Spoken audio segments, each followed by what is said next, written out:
You were not meant to be a slave to the grind. You were not meant to trade your life force for money. You can escape gravity. You can unlock your life. You got this. Let's go. Hello and welcome to Unlock Your Life. I appreciate you being here today. Today I've got a great show in store. We're going to chat. We're going to talk about distilling all success into 2 secrets. So the first one you probably are kind of familiar with. The second one you may not be. So hang in there with me.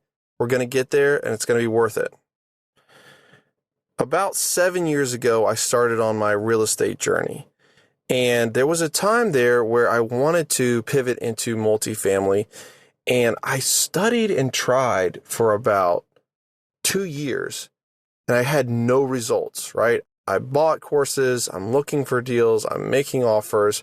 I'm trying to convince investors to put money with me. And no results. I also took a sailing class about 4 or 5 years ago. And at the end of that class, got inspired about sailing and these boats and asked the sailing captain, hey, how do these guys who own these boats do it? And he explained, well, they buy a boat, they put it into charter with us, and they can pretty much break even. We lease it out for them. We rent it out on Airbnb. And so I put together a pro forma. I found a boat and could not get anybody to bite, could not get anybody to partner with me and do that. Another thing I tried to do, I bought a course online maybe 4 years ago on how to buy exotic cars. I thought it would be cool to own a Ferrari or a Lamborghini, something like that.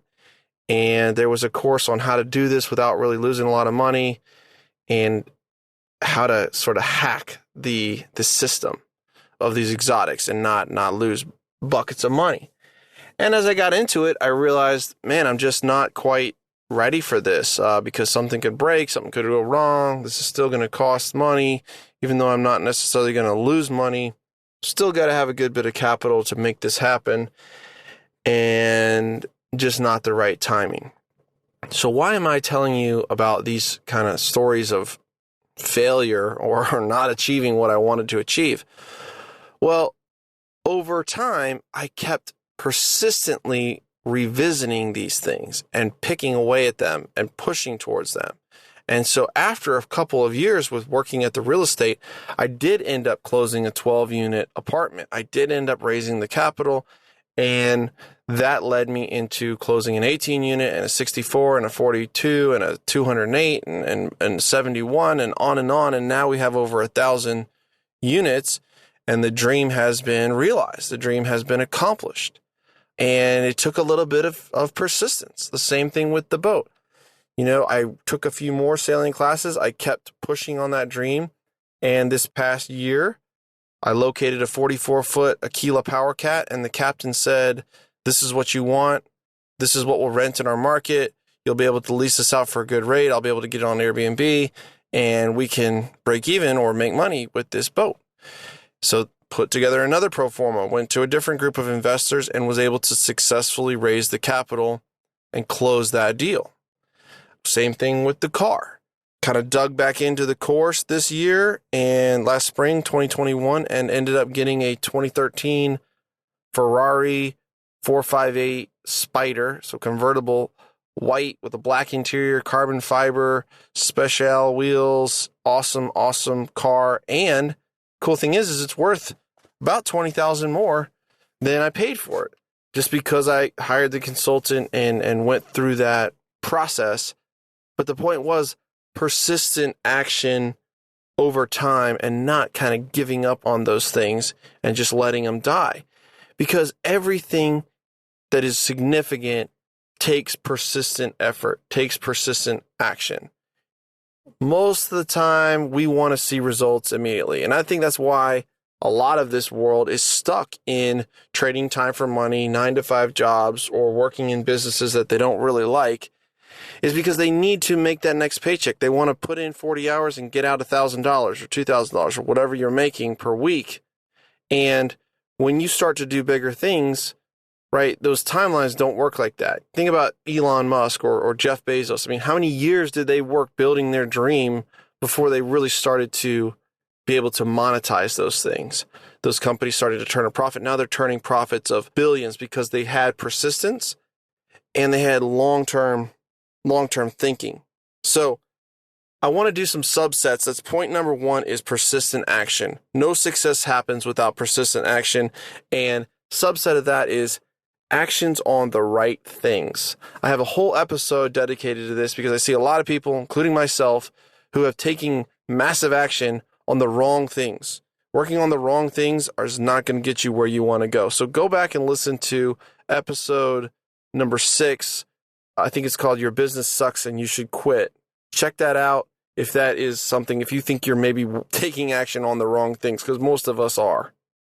Secondly, the ability to pivot on our actions. I see people taking action over and over, and they're not taking the market feedback, right? It's not working. What they're doing is not working. Now, sometimes it just hasn't worked yet, and they need to stick with it. But sometimes they need to pivot, right? They need to do something different. I take this in my life as I started with trailers and single-family homes. My goal was I wanted to have 1,000 doors. And in talking with the experts and buying them and seeing the writing on the wall and doing the math, I realized this is not the vehicle that's going to get me there, right? To buy 1,000 houses or 1,000 trailers or whatever is going to be a real headache. And if I want to scale, I need to move into commercial real estate. And I chose a multifamily and some self-storage to do that.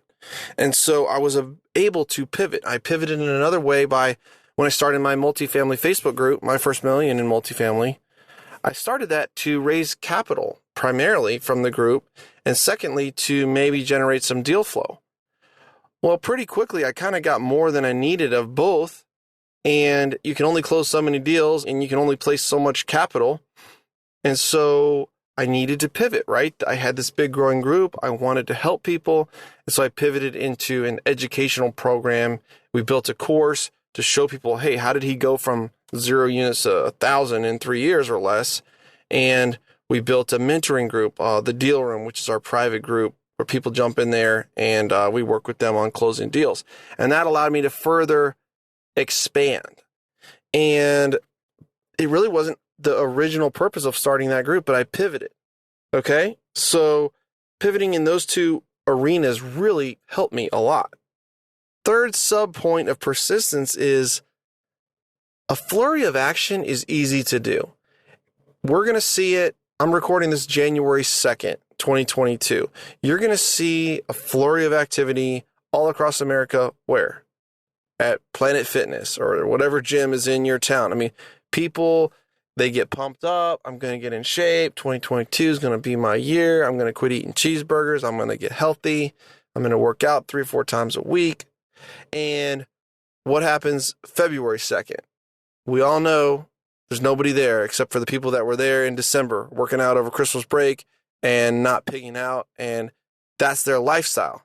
That's their discipline, right? They don't do a flurry of activity. They just do the work day in, day out, week in, week out. So the flurry of activity is easy, guys.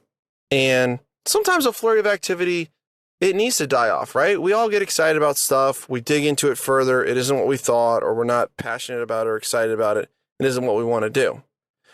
But if it is what you want to do, and you know this is your path, and you know this is where you want to go, not giving up, getting past just that first week or month of excitement when it gets boring, when it's not exciting, when it's not as fun, putting in the real work, that's what persistent action is.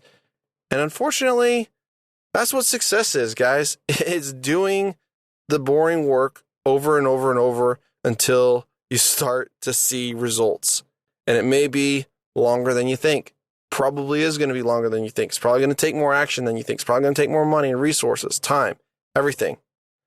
But it does work. And as long as you're working on something that's worth it, so going back to action on the right things, go back and listen to episode 6, then it'll pay off. Okay, I'm going to move into my second point here. The 2 secrets to all success. I got a feeling, I can feel it. You're sitting there and you're about to say, oh, he's going to say mindset. I'm not going to say mindset. Okay, well, maybe he's going to say books or podcasts, stuff you're listening to, reading. I'm not going to say that either. Mindset is important, absolutely.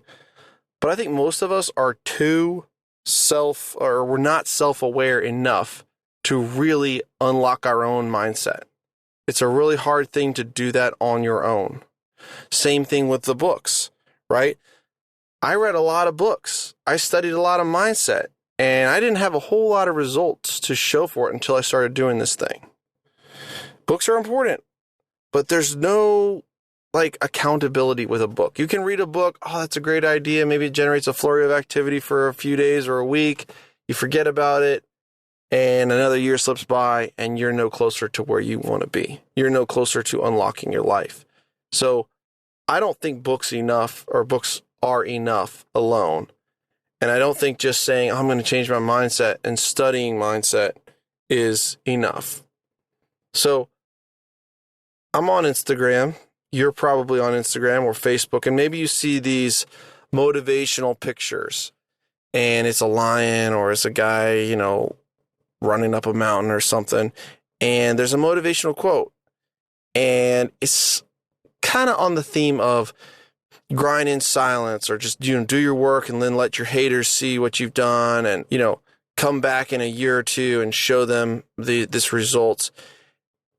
It's hogwash. It's not true. And if you talk to anybody that is truly successful, there's a lot of people behind them that poured into them resources, time, effort, energy, mentoring, accountability, teamwork.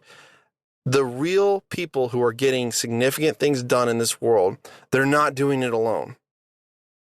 And the point that I want to make is people are the second key to success, more so than mindset, more so than books, and more so than anything else is the people. Everything that you want is one connection away. I truly believe that success is not individual. It's a collective. You have to be a leader, but you have to have a team to lead. You have to have the people around you that are going to push you. So why? Why people? Why am I saying this is such a huge and important thing? Well, it cuts your learning curve way down. You can get anything done that you want if you connect with the right people. Okay? Everybody in this world, there's somebody out there that knows exactly what you need to know. And they've been studying that for years and years and years. Maybe they're even a master at that. And so if you're saying, I'm going to start this type of business, I'm going to start up, let's say, a manufacturing company in China, and you know nothing about China, you don't know anything about China's politics or their building, zoning, real estate, whatever. Maybe you just know manufacturing. Well, what if you ask the question, and I got this from one of my business partners, Nick, what if everything could be easy? What if this was just easy? And so in that scenario, imagine if you connected with and hired as a consultant or a partner somebody that had been in manufacturing already in China, had opened multiple plants, knew all the officials, knew all the rules, knew all the zoning, knew the location that you wanted to be in, on and on and on, and could help you overcome maybe years worth of research instantly, just through a connection to that person. And that who makes everything easy. Instead of, oh, how are we going to figure this out? And how are we going to figure that out? How are we going to avoid this pitfall? On and on and on. I'm working on starting another business right now. And my main focus is not, let me learn everything there is to learn about this business. My main focus is, let me connect with the right people that are going to help me get this dream accomplished, get this business going, get this business off the ground. Because I know that if I could connect with them, they're going to cut that learning curve way down. So I want to talk to you guys about a couple people in my life that specifically have done this, examples. Okay, first and foremost, let me talk about Yaden. Yaden is my cousin. He's my business partner in all the real estate stuff. And incredibly tech-savvy guy. Also really good with systems, processes, good with people, employees, that sort of thing. And I am not. And so when we started our education company, He figured out the platform that we were going to build it on. He figured out the software we were going to use to process the payments. He figured out the email list that we were going to build and what platform to do that. He figured out managing the Facebook and group and finding an admin. And he figured out the input form for application to our mentoring group. All that stuff, he did that. And he made it easy. And I focused on what I was good at. He focused on that piece.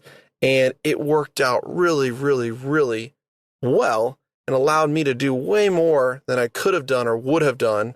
More like would have done. I wouldn't have done this without him. My results wouldn't have been half. They would have been nothing. Another component we use in this is a guy named Matt. Matt is an education company consultant. So when we built our education company, we hired a consultant that had been there before. He'd made these mistakes. He taught us how to write copy. He taught us how to structure the group. He taught us how to build a product and what to say and how to do it, how to present it, and all the different softwares that he used. And that cut our learning curve way down. Did he cost money? Yes, he did. He cost $35K as a consulting fee right out the gate. We made that in the first month back. Was it worth it? Absolutely. And he kept us from banging our head against the wall for a year, getting discouraged and maybe even giving up on something. I think about Mark Evans. Mark Evans, DM, is a mentor of mine, and he has a podcast. He's a social figure. He's got a bunch of different businesses, but he also has a mastermind, the Dealmaker family, the DM family. It's 35 guys. It's $35,000 a year. So there's kind of a high barrier to entry. There's also some business ownership requirements to be in that company or that mastermind. But he changed the way that I think, right? He's somebody that I want to have access to. He's done what I want to do. He's built multiple companies. He owns a lot of real estate. He owns a lot of crypto. He just has a lot of experience. And so when I'm at a difficult decision in my life, a juncture, should I go right? Should I go left? Should I go down this path? Should I cut? Should I keep going forward? He'll help me. I can call him. I can ask his advice. Even he watches me on social and he kind of helps me out there too. Hey, you're screwing up here. I did something a few months back and he called me out and he's like, hey, that was kind of a mistake. You shouldn't have done that. And I need that. I need someone like that in my life because that's going to level up my mindset where I can talk to him about personal things that are happening in my life real time. And he can give me mindset coaching on that right then and there, specifically applicable to my scenario. And so that person has helped me to break down barriers, to break down mental walls, and to grow mindset-wise, where, yes, I was reading the same books, I was doing the same things, I was listening to the same podcasts, but I was not having the growth because I did not have the people in my life holding me accountable, pushing me, and driving that competitive edge too. I mean, if you're in a group like that, you want to be winning. You want to be contributing. You want to be part of the pack. And he follows his own advice there. He got into crypto and he hired a consultant, right? He paid a consultant to come speak to us for an hour. And this guy has been in crypto for 7 years, has a massive portfolio, like, I don't know how many figures, 8 figures, multiple 8 figures. And so this guy's got a big head start, right? There's a lot to learn about that field and there's a lot of choices. I mean, there's like 16,000 listed currencies and there's probably way more than that unlisted. And so what do you do? Where do you start? And so he started with who knows everything that there is to know about this field? Who has been successful in this field? How can I leverage that guy to help me succeed? And so I ended up hiring the consultant as well. I'm on his text thread and it's invaluable to know what he's thinking and how he's thinking about these things and guiding us and utilizing his 7 years of experience. Because I'm thinking, man, I like studying this stuff. It's unique. It's interesting, but it's going to be years before I'm anywhere close to the level of knowledge that this guy has, but I can cut that learning curve down because of having the right people. Okay, moving on. How do you connect with these people? Like, I get it, Jennings. I need great people in my life. I understand. How do you connect with them? There's many, many ways to skin a cat, and the world is interwoven in crazy ways. But I distilled it down to 3 or 4 things that I think have worked well for me. Maybe it could work well for you. So number 1, be open to relationships. I can say that in my past, I really wasn't too open to new ideas. I think I thought everything was a scam, or everything was going to not work, or that would never work, or it's going to be too expensive or too hard, or whatever I thought. But I just was very closed-minded to new ideas, kind of always tended to the negative. And I was also closed-minded to new relationships and people that maybe didn't look like me or act like me or think like me or were from my part of the country. I was pretty closed off to that. And unlocking your mind and recognizing, hey, I don't know everything. And there are different ways to do it. And there are new relationships out there that could change my life. That's a huge step in this journey of connecting with the people that you need to connect with. Secondly, putting yourself in the position to win. I started going to conferences. I started meeting new people, going to real estate meetups when I was getting into real estate, and went to a conference and met a guy who had thousands of doors, and he was younger than I was. And I met my loan sponsor there. And this may not happen every time, right? And I don't think you should go to these events on the hunt or on the prowl, but being open to that and putting yourself in the position so that those things could happen, can happen, and they do happen, and they will happen. If you're there consistently enough, you will attract and meet the right people and bring them into your life that you can help them and they can help you. You can build that symbiotic relationship to get where you're going. But if you're never in those rooms and you're never putting yourself in the position to win, it's never going to happen. I have a colleague, and in his business, it's very siloed. There isn't a whole lot of outside interaction with new people and new clients. And he wants to grow and he wants to build. And I'm telling him, hey, you need to do things, right? You need to go to parties. You need to go to dinner with people and make friends and join a church or a club or a social thing or whatever. And that's how you generate more opportunity, is bringing new people into your life and putting yourself in those positions to win. Number 3, start doing stuff. Okay, so if you go back to the very beginning of this episode, the common thread through all those stories with the boat and the car and the real estate was I started to do something. Okay, I bought a trailer. I bought a rental house. I bought a course on multifamily. I went to the conference. I took the sailing class. I talked to the captain. I understood how he did it. I wrote out a pro forma. I wrote out a prospectus. I found a boat that worked. And yes, that boat didn't specifically work, but it got me closer to where I was trying to go. And people respond to that, right? They respond to somebody that is doing stuff, that's taking action, that's pushing forward, versus the person that's just putting their hand up and saying, help me, help me, help me, help me. I don't know what to do. I don't know how to do it. Please help me. Please help me. What are they bringing to the table? And they have no track record. And we don't even know if they're in that flurry of activity stage, and that's just going to melt away, fade away. They're going to lose interest. And then we've wasted our time as somebody that maybe could give them a hand up or a helping hand. And so I think it is important to start doing what you can do. Even if you don't know everything, even if you don't have everything figured out and planned out, start doing something. I was talking to a guy in my Facebook group, and he was saying he didn't know exactly what to do and how to do it in transitioning into multifamily, but he owned 11 single family homes. He had, I think, 6 trailers, and he had a 33 lot small mobile home park. And a guy like me sees a guy like that, and I see, hey, this guy's got what it takes. He's got grit. He's got mettle. He's got stick-to-itiveness. He is going to be successful. He's already proven to himself that he has what it takes to be successful.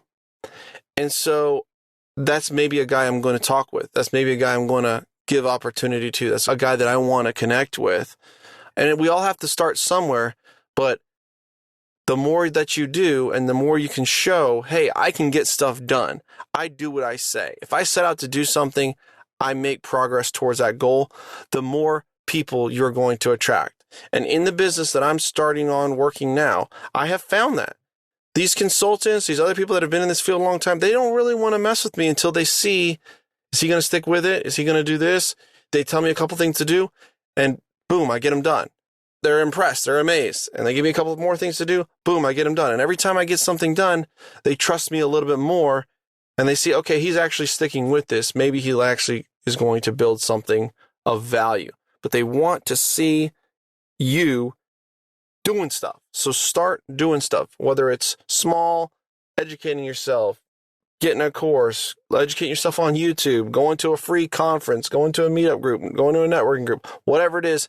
Start doing something. There's always something that you can be ticking away at, pushing towards your goal. And then getting in those circles, right? Some of these circles, they're not free to be in. I would venture to say most of the highest circles are not going to be free to get in. I've spoken about my mastermind with Mark, and that's something that I had to pay to get in. But it's definitely something that's worth it. I enjoy the people that are in there, and I'm kind of glad that it costs money, right? Because it sort of gives me a baseline of who's in there, that I'm not going to be there hanging out with people that are wasting my time, that aren't doing anything, right? They have a multi-million-dollar business, and they had $35K of disposable income to throw at a mastermind. They're taking their mindset seriously. They're taking investing in themselves seriously. That's who I want to be around. So I don't really see that as a drawback. You know, going to that conference, yes, it took money to go there. Yes, I had to buy a flight. Yes, I had to book a hotel. Yes, I had to take time to do that. But everybody else there had to as well, right? They're investing in themselves. They're taking this seriously. They're pursuing multifamily. This isn't just a goal, a hobby. And so I enjoyed doing that. I was putting myself in the right circles. It kind of goes back to, just getting yourself in the position to win. If you're not in those circles, you can't. Well, you're just not going to get the opportunity, right? And so sometimes it's worth it. I paid to join that Ferrari, exotic car hacks, and then I paid to have the consultant buy the car for me. So putting myself in that circle allowed the opportunity to strike. And when I had the opportunity, I knew who could help me get this thing closed. And he guided me through the correct loan and the correct insurance and what model to buy and all that, so that I could actually make money with that. Same thing with the captain, right? For me to build a relationship with that captain, I had to take his course, right? I had to pay a few $100s, a few $1,000s, take a few sailing classes, take a few sailing lessons. And I also met another guy at that sailing course that he wholesales houses and he needs buyers and he needs somebody to buy them from him, and then he'll help you resell them at retail. And so I ended up funding him with hundreds and hundreds, maybe even millions of dollars, and making quite a bit of money over the last 2 or 3 years just because I went to that sailing class, right? I got in the circle. It isn't always a mastermind. It can be a country club, a sailing club, a golf club, or whatever you think, wherever you think that the people that you want to be connecting with are going to be hanging out. That's where you want to be. Put yourself in those circles. Put yourself in the position to win. The other way you can do that is with your brand online, right? You want to connect with people. Start building your brand, right? Start building your voice so that when you want to get someone's attention, you have a platform to be able to do it. Guys, that's what I got for you today. Thanks for tuning in. Appreciate you listening. If you're enjoying the show, a simple way to help me and connect with me is to jump over to iTunes or the Play Store if you're on Android. Leave me a 5-star review. It means a lot to me. I read every single one of them. And it also helps other people see that, hey, this show is worth listening to and maybe can help them and change their life, and you're a part of that chain. So next week, we're going to talk about a really interesting concept. You're exactly where you deserve to be because of this simple principle. We're going to talk about that principle, break down that principle, and talk about why you're exactly where you deserve to be and what you can do about it. All right, guys, make it a great week. Peace.